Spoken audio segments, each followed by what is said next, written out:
"You don't want to see what's in there," she said. And even though the words came out with a laugh, like it was just a casual joke, there was something about the way her hand shot out and covered the drawer that made me stop. Her laugh didn't reach her eyes, and her fingers gripped the wood like it was a matter of life and death. We weren't even arguing. We were just cleaning. That's what made it weird. It was a Sunday afternoon, the kind you spend vacuuming up dog hair, wiping down baseboards, making the house feel less like a place where people were just trying to survive. The drawer in question was one of those random ones in the hallway near the guest bathroom, the one we always said we'd organize but never did. I had just pulled it open because I found old batteries in the kitchen and thought maybe I could stash them there instead of chucking them in a junk drawer. It wasn't like I was snooping. But the second that drawer opened and she saw it, Emma moved faster than I'd ever seen her move. That moment stuck with me, not because of the drawer, but because it was the first time I felt like a stranger was standing in my hallway, not my wife. I didn't say anything then. I let it go. What was I supposed to do? Interrogate her over a drawer like some deranged husband in a thriller? We both went back to cleaning. She hummed to herself and moved on to the next room like nothing had happened, and I stood there for a few seconds, longer than I should have, staring at a drawer that suddenly felt radioactive. That night, when she was asleep, I thought about opening it again. Just quietly, while she was out cold, one smooth pull of the handle, just to see what had gotten her so jumpy. But I didn't. I brushed my teeth, got in bed, and told myself it was probably just some embarrassing receipts, old stuff from before we met. Or maybe even something personal she didn't want me to see. Hell, maybe even something about me. The mind plays games when it's bored, and I was tired of guessing. What I didn't know was that drawer was the crack in the wall, the one you ignore until the ceiling caves in. The thing that really kicked everything off happened 5 days later, on a Wednesday morning, and it was so mundane it almost slipped past me. Emma teaches culinary classes 3 times a week at this local culinary training center. Nothing big, just a place where aspiring chefs and home cooks sign up for workshops. That morning, she was flustered. Not her usual type of stressed, but genuinely on edge, like she was trying to keep it together and failing. She spilled coffee on her jeans and cursed under her breath. She dropped her phone twice before she could get her bag zipped up. She left the house without saying goodbye, which she never does. We always had this stupid little ritual. She'd kiss me on the forehead, and I'd say, "Try not to burn down the kitchen," and she'd reply, "Only if the insurance is good." But not that day. So I did something I hadn't done in years. I went to see her class. Now, I didn't barge in like some jealous freak. I had a reason. My company had just wrapped a big client project early, and I had the morning off. I was near the area picking up a package, and I figured, why not swing by and surprise her? I even brought her lunch from her favorite cafe downtown, some bougie salad with pomegranate seeds and that weird citrus dressing she liked. I walked into the building, nodded at the receptionist like I belonged there, and made my way to the demo kitchen. That's when I saw it. Emma wasn't alone in the room.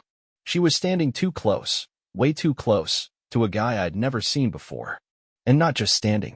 She had her hand on his chest, fingers pressed flat, like she was either about to push him or pull him in. He was leaning toward her, grinning like a man who knew he shouldn't be doing what he was doing but didn't give a damn. And then, like someone hit pause on the universe, they both noticed me standing at the door, holding her lunch. "Oh," she said, stepping back so fast she knocked a pan off the prep table. "You didn't say you were coming." The guy didn't say anything, just smirked and walked away. Emma rushed over, took the bag from my hands, and tried to act like everything was normal.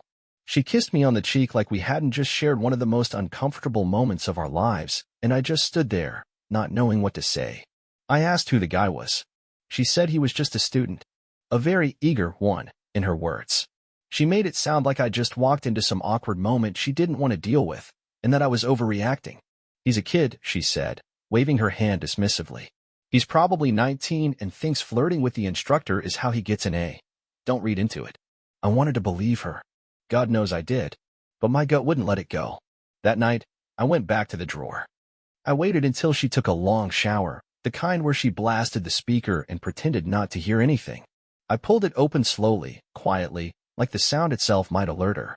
It looked innocent enough at first, some old receipts, warranty cards, expired coupons. But tucked under a stack of paper was a small notebook. Black cover, no label. My name wasn't on it. Hers wasn't either. I opened it. I wish I hadn't. Inside were pages and pages of handwritten notes. Not recipes, not to-do lists, letters. Love letters.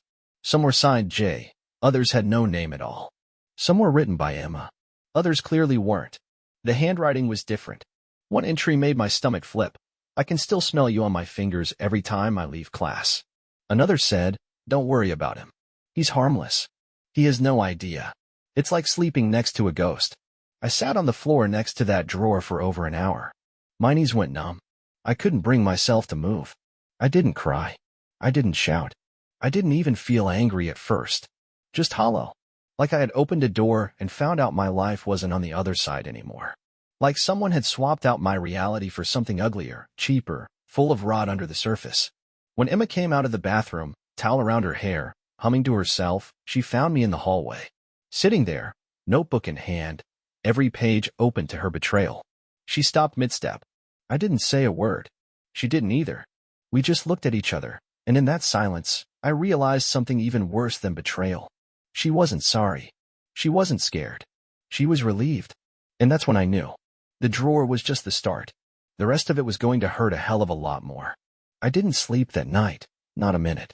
She went to bed like she always did, as if everything hadn't changed the second I found the notebook. I stayed on the couch, not out of some dramatic gesture, but because I genuinely couldn't lie next to her without feeling disgust crawl over my skin. I sat there, lights off, the notebook in my lap, flipping through the pages again and again like I had missed something the first time. Like maybe there'd be some explanation that would make all this not what it clearly was. But it was exactly what it looked like. Notes between lovers. Thoughts too personal to be shared with just anyone. Descriptions of nights together, arguments, plans for future meetings. Jay wasn't just some kid from her class trying to flirt for a better grade. He was in her life in a way I hadn't been for a long time. And somehow, she thought I'd never find out, or maybe didn't care if I did. Around 6 in the morning, when the sky started to go gray and my head felt like it had bricks in it, she came out of the bedroom in her robe. She froze when she saw me sitting there, still in the same spot, notebook in hand. We stared at each other for a few seconds, long enough for it to be weird, before she finally spoke. So, what now? Her voice was calm. Too calm. What now? I repeated, still looking at the notebook. You're seriously asking me that? She walked past me into the kitchen, opened a cabinet, and pulled out a mug like this was just another morning. I figured you'd find it eventually, she said while pouring herself some coffee. I just didn't expect you to actually go through my stuff. That's not something you usually do. I stood up. You kept it in a drawer we both use. I wasn't searching for your secret stash. I was putting away batteries. She took a sip. Still, you read private things. I held up the notebook. Private things like letters to some guy you're sleeping with? She sighed and finally looked me in the eye. We're not sleeping together. Not anymore. Not anymore? I laughed without humor. That's her defense? It's complicated, she said, putting down the mug. No, it's not, I replied. It's actually really simple. You cheated. You lied. You wrote down every disgusting detail like it was some twisted romance novel. She didn't flinch. I wrote it down because I needed to be honest with myself. Because I couldn't talk to you. You never notice anything. You just live in your own head, in your little routines. Don't put this on me, I snapped. You want to play the neglected wife card? Fine. You could have talked. You could have left. You didn't. You stayed and pretended to love me while screwing around with someone who probably still uses their parents' Netflix account. That one hit. Her face tightened, and she crossed her arms. Not like that. Then what was it? I stepped closer. What was it, Emma? Because from what I read, it sure as hell wasn't just conversation. She looked away. He made me feel something. Something I haven't felt in years. Yeah, I said. Guilt, maybe. No, she replied coldly. Wanted. Seen. There it was. The truth. Plain and selfish. So that's what it takes, I said. A couple compliments from a kid and suddenly everything we built means nothing. She shook her head. It wasn't sudden. You've been gone for a long time, and you didn't even notice. I stared at her, feeling like my chest was hollow. I didn't notice because I thought we were fine. I trusted you. I didn't ask for your trust, she said. I asked for you. And you were never really here. I didn't answer. I didn't need to. Her words didn't land like she thought they would. They didn't make me reflect or feel guilty. They made me feel like I was talking to someone who'd been gone a lot longer than I had. I turned and walked back to the couch. Sat down. Opened the notebook again. I wasn't done with it.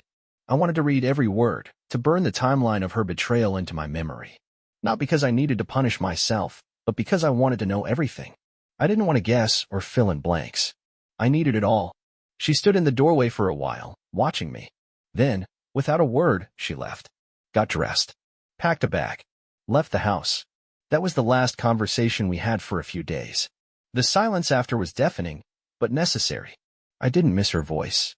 I didn't miss her face. What I missed was the version of her I had made up in my head, the one who wasn't real. I made a decision that morning. This wasn't going to end with me begging her to stay, or fighting to make something work that was clearly dead. I wasn't going to grovel or demand answers. I had what I needed. Now it was my turn to decide how this story ended. 3 days passed, and she didn't come home. I didn't call her. I didn't send messages. I didn't care where she was. There was nothing to discuss that I hadn't already read in her own handwriting. What I needed was time to get my head straight, to figure out what I wanted from this wrecked mess of a marriage. The house was quiet, which helped. No fake smiles. No empty questions. Just space to think. I worked from home during those days, barely ate, and kept to myself. On the morning of the 4th day, she came back. No warning, no call ahead, just the sound of her key turning in the door. I was sitting at the kitchen table with a half-eaten piece of toast, staring at my laptop, not really reading what was on the screen. I looked up when she walked in and set her bag down by the wall like it was just another day. I didn't say a word. I didn't even nod. She didn't waste time. We need to talk. I didn't move. I figured you'd say that eventually. She sat down across from me, not asking if she could, just doing it like she still had some sort of claim over the space. She looked bad tired. Makeup barely on. Hair thrown into a loose bun like she'd just woken up. I didn't feel bad for her. I've been staying at a friend's place, she said, waiting for a reaction that didn't come. I wanted to give you time. You wanted to avoid dealing with what you caused, I replied. Her jaw tensed. I didn't run away. Then what do you call vanishing for 3 days after I find out you've been writing love notes to your student? Her mouth opened like she had something to say, then closed again. For once, she didn't have a smart answer ready. I didn't sleep with him, she said finally, like that made everything better. You don't get points for that, I said. You wanted to. You planned to. You fantasized about it. I read every page. She looked down at the table. I know. So why are you here now? I asked. What's left to talk about? I don't want to lose everything, she said quietly. I don't want to throw away 10 years. You already did, I shot back. You just didn't tell me until I found the evidence. She took a deep breath. I was lonely. I laughed bitterly. You were bored. There's a difference. No, there isn't, she said. When someone stops seeing you, when you feel like you're just background noise in their life, it's the same thing. You could have said something. You could have told me you weren't happy. I did. You just didn't hear it. I said, louder now. Don't pretend I ignored you. I asked how your day was. I listened to your stupid stories about the kitchen and your students. I brought you food. I supported everything you wanted to do. You existed next to me. That's not the same as being with me. Oh, so now I'm some weight you had to live around? She stood up, eyes blazing now. You want me to beg? Is that what this is? No, I said calmly. I want you to admit you chose this. That you weren't tricked or seduced or lonely. You picked this. You let it happen. Her voice cracked. I didn't plan it. That doesn't change anything, I said. You still did it. We stared at each other, the silence thick with everything that wasn't being said. I could feel the rage crawling under my skin, not the loud kind, not the type that explodes with shouting and broken things, but the slow, choking kind that sits in your chest and makes it hard to breathe. You still don't get it, she said finally. I didn't fall in love with him. I just needed to feel something again. And he gave me that. Then go back to him, I said. See how long that feeling lasts when you're not hiding in kitchens and writing each other letters. She sat down again, more deflated now. I want to fix this. You can't. Don't say that. It's the truth. You shattered everything. And you didn't even have the decency to own up to it until I shoved the proof in your face. She rubbed her temples. So that's it. You're just done. I'm not rushing anything, I said. But you're not going to spin this into some mutual communication failure. This was you. You did this. She looked like she was about to cry, but I didn't care. I had run out of pity a long time ago. Watching her now, all I saw was someone who had been playing a role for years and didn't know what to do once the mask slipped. I'm staying in the guest room, she said. Fine. I'll give you space. You already did. She stood and walked out of the kitchen, her footsteps slow and uneven. I didn't watch her go. I didn't have to. I knew exactly where she was headed. The only reason I didn't throw her out then and there was because I wasn't ready to blow it all up yet. I needed time to plan. Because if she thought she could crawl back into this house and pretend to fix things, she was more clueless than I realized. She thought this was a low point. She didn't know the bottom was still a long way down. I didn't act right away. I didn't scream or throw her things out the window or change the locks. I didn't tell my friends or family. That kind of drama feeds on attention, and I didn't want this to become some pity show with everyone pretending they cared more than they did. I kept things exactly how they were, down to the smallest routine. I made my coffee every morning, worked from home, cooked dinner, watched TV. She kept to the guest room, barely speaking unless it was necessary. From the outside, you'd think we were a couple going through a quiet patch. Inside, I was waiting. I knew I couldn't just walk away. I needed her to understand what it felt like to be humiliated, to be blindsided, to be taken for a fool. She needed to lose something real, something permanent, and it wasn't going to be another teary conversation in the kitchen. The first step was getting information. Since she had been so comfortable writing about her little emotional affair in a notebook, I figured she wasn't the type to be discreet in other areas either. She had a desktop in her office, one she used for recipe notes, email, social media, nothing particularly secret, or so I thought. I didn't need to hack anything. She used the same password for everything, our anniversary, of all things. She left it on sleep mode like she had nothing to hide. I went in while she was at work, logged in, and searched everything I could. Her email didn't have much, just some generic newsletters, online orders, and messages from the culinary school. But her social media messages told the rest of the story. She had used her Facebook to talk to him, the J from the notebook. And no, they weren't just talking about food in classes. I read their exchanges, dozens of messages, and not one of them was innocent. She sent him videos just her talking about her day, clips of her in the kitchen, flirty smiles. He called her his muse, like he was some kind of starving artist. She told him I didn't make her feel alive anymore, that I had become a habit, that I didn't see her the way he did. I kept reading. She had given him gifts, including a chef's knife set I bought her last Christmas. She passed it off like it was from her. That one got to me more than the others for some reason. It was mine, and she gave it to him like I was already erased. I took screenshots of everything, emailed them to myself, saved backups, then deleted all the sent emails. I wasn't sloppy. I didn't want her catching on before I was ready. Then I waited a few more days, watching her slink around the house like some lost kid. She started cooking again like that would fix things. I'd come home to fresh bread, soup, pasta, things I never asked for. I ate in silence, watching her watch me. She was hoping I'd soften, that we'd slip back into something like before. But the more she acted like things could be repaired, the more I knew I couldn't let her walk away without consequences. The second step was finding out more about him. I didn't know much, just that he was a student at the training center and had probably been involved in the evening classes. A quick look at the school's site gave me their class calendar, and there he was, James Maddox, 25, enrolled in 3 of her courses over the last year. I looked him up on social media and found him easily. His page was public, filled with shirtless selfies, gym videos, and pictures of food that looked like it had been pulled from her class. I went further, found his Twitter, his Instagram, even a TikTok page where he posted clips of himself cooking and talking about how he's found inspiration in an amazing mentor. That mentor being my wife. He had tagged the school in some posts, which gave me the perfect excuse. I reached out to the director anonymously, sent a polite but firm email with screenshots attached. I didn't rant. I didn't accuse. I simply asked if it was normal for instructors to be exchanging romantic messages with students. I also sent it to the school's administrative board. Within 2 days, she received a formal notice that she was being investigated for violating the institution's professional conduct policy. She came home with the letter in her hand, eyes wide, asking if I knew anything about it. "You tell me," I said, not looking up from my laptop. "Seems like you've been busy inspiring young minds." She didn't answer. She just sat down across from me, looking like she was about to throw up. "They said someone submitted screenshots," she whispered. I finally looked up. Wonder who would do that? Her hands were shaking. I could lose my job. I stared at her and said nothing. I didn't think it would go this far. "Of course you didn't.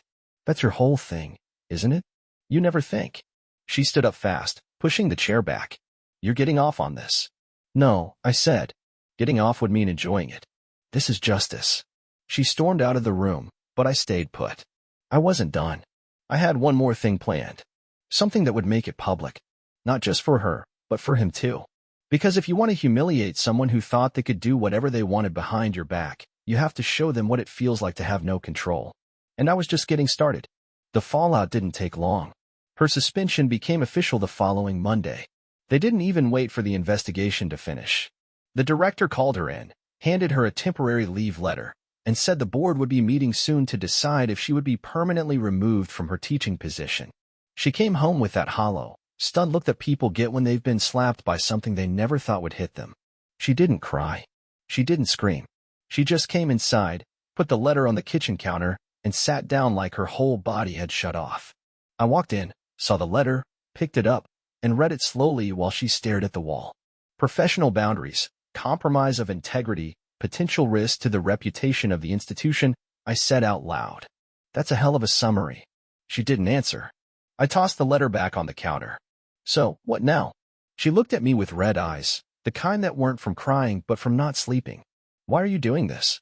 Why did you? I told back. I made a mistake, she said, her voice cracking. I know that. I've said it already. No, you didn't, I replied. You said you were lonely. You said you felt unseen. You said I wasn't there. But you never once looked me in the eye and admitted you betrayed me. You blamed everyone but yourself. I didn't mean for this to happen. Neither did I said. I didn't mean to marry someone who could turn around and strip my dignity out from under me while pretending to be building a life together. She wiped her face with the sleeve of her sweatshirt. So what? You're just going to destroy me? No, I said. You destroyed yourself. I'm just not letting you walk away from it like it was a bad dream. She stood up, her voice rising. You're punishing me because you think it'll make you feel better. I'm punishing you because it's the only language you understand. You crossed a line and acted like I wouldn't find out. And when I did, you didn't confess, you didn't apologize, you didn't even flinch. You kept spinning it like I was some part of the problem. She slammed her hand on the table. Because you were. No, I said. I wasn't perfect, but I didn't cheat. I didn't write love notes to someone I was supposed to be mentoring. I didn't lie every day and then act surprised when the truth came out. The house went quiet again. We stood on opposite sides of the room, breathing heavy, staring like strangers trapped in a place that used to mean something. After a few minutes, she sat down and put her head in her hands. What do you want me to do? She asked. I want you to admit what you did. I cheated, she said. I crossed every line. I said things I shouldn't have said. I felt things I shouldn't have allowed. And I let it all happen while you trusted me. I nodded. And I lied to your face. I wanted you to stay the same while I changed everything. There it was. The one thing I hadn't heard until now. Something that sounded like honesty. Not an excuse, not a half-assed justification. Just the truth. I sat down across from her. So what are we doing? I don't know, she said. You want a divorce? I haven't decided yet. Then why all of this? Because you needed to feel the consequences. I wasn't going to let you skip over it with tears and empty words. You broke something, and now you're standing in the wreckage with me. She looked at me for a long time, then nodded slowly. So what do you want from me now? I want space. I want control of the house. You can stay in the guest room for now, but you're not making decisions here. I'll talk to a lawyer and figure out what comes next. And what about him? She asked, barely able to get the words out. I already dealt with him, I said. Let's just say his parents, his job, and his friends won't be asking for cooking tips from him anytime soon. She didn't ask for details. She just looked down at the table and nodded again. For the first time, she looked like someone who realized she was out of moves. I stood up. We'll have a real talk in a few days. Until then, I need to figure out how I want to end this. She didn't fight it. She didn't follow me. She stayed at the table, silent, as I walked away. And in that moment, I felt nothing. No anger. No satisfaction. Just silence. I sat with the lawyer 2 days later in a plain office with stiff chairs and dull lighting. The guy was professional, older, and clearly used to hearing stories like mine. He didn't flinch when I explained everything. He just nodded, asked specific questions, and pointed out which details would matter and which wouldn't. The most important thing, he said, was that I had documentation. The screenshots, the notebook, the messages. That gave me the advantage. I wasn't just reacting emotionally. I had proof. He outlined the process, told me how the division of assets might work, what to expect if it went to court, and what leverage I'd have if we went the settlement route. I listened carefully, asked what I needed to, and by the end of the meeting, I knew what had to be done. I didn't need more time. I didn't need closure. I needed this to be over. When I got home that night, she was already in the living room. She'd been keeping her distance, mostly staying in the guest room, not talking unless necessary. She didn't ask where I had been. She didn't have to. She knew. I sat down across from her, not on the couch, but in the chair by the wall. I didn't want to be close. I talked to a lawyer, I said. She didn't react. Okay. I'm filing. She closed her eyes for a second, then nodded. I figured. It's not up for discussion, I said. I've thought about it, and I'm not dragging this out. I understand, she said, keeping her voice steady. I won't fight you. Good, I said. Because the faster this goes, the better for both of us. She looked down at her hands. Do you hate me? No, I said. I don't feel anything anymore. That's the part that surprised me. She didn't answer. I didn't want this, I said. I didn't get married so I could play detective or spend nights reading about how my wife thinks I'm a ghost. I didn't mean for it to happen that way, she said quietly. But you let it, I replied. You had options. You chose the one that did the most damage. I was stupid. Yeah, I said. You were. And now you live with that. She wiped her face, but I couldn't tell if she was crying or just tired. I didn't ask. I didn't care enough to find out. After this is done, I said, I don't want contact unless it's through lawyers. We don't need to have drawn-out talks. No pretending to be friends. Just be professional and finish it. She nodded. I can do that. I'll be moving out first, I said. I've got a place lined up. You can stay here until it sells, or we figure out what to do with it. She looked surprised. Why would you leave? Because I don't want to be in this house another second longer than I have to, I said. Everything in here reminds me of a lie. I thought maybe she trailed off. You thought wrong, I said. This doesn't get fixed. We're not taking a break. We're not recovering. We're ending it. She didn't argue. She didn't beg. Maybe she finally realized that there wasn't anything left to hold on to. The next day, I packed. I didn't take much. Just clothes, my work equipment, some personal items. I didn't want the furniture or the decor or anything that had her hand in it. I didn't want to sit in a chair that she picked out while flirting with someone else over text. I didn't want to sleep in a bed she had lied in next to me with a full double life in her head. I left the wedding photos, the gifts, the cards, all of it. She could keep that version of us. I didn't need reminders. When I walked out of the house for the last time, she was standing by the kitchen counter. She didn't follow me. She didn't say goodbye. She just stood there, arms crossed, looking like someone who finally understood what it meant to lose everything. I didn't look back. I didn't need to. The new place was small, but it was mine. Clean walls, nothing shared, no history. I didn't throw a party. I didn't post dramatic updates. I didn't need anyone's sympathy. I ordered takeout, watched something mindless on TV, and let myself sit in silence without feeling like I was being washed by regret. What I learned from all of it wasn't some deep, life-altering insight. It was simple. You can give someone everything, your time, your love, your loyalty, and they can still spit in your face and act like you should have seen it coming. Trust doesn't get rebuilt. Once it's broken, it's done. The moment someone shows you what they're capable of, believe them. Don't wait for explanations. Don't wait for apologies. Move on. Burn it to the ground if you have to, but move on. Let her remember me as the guy who didn't scream, didn't grovel, didn't beg. Let her sit in that house full of silence and guilt and wonder what could have happened if she hadn't been so careless. I won't wonder. I already know. The ending is mine now.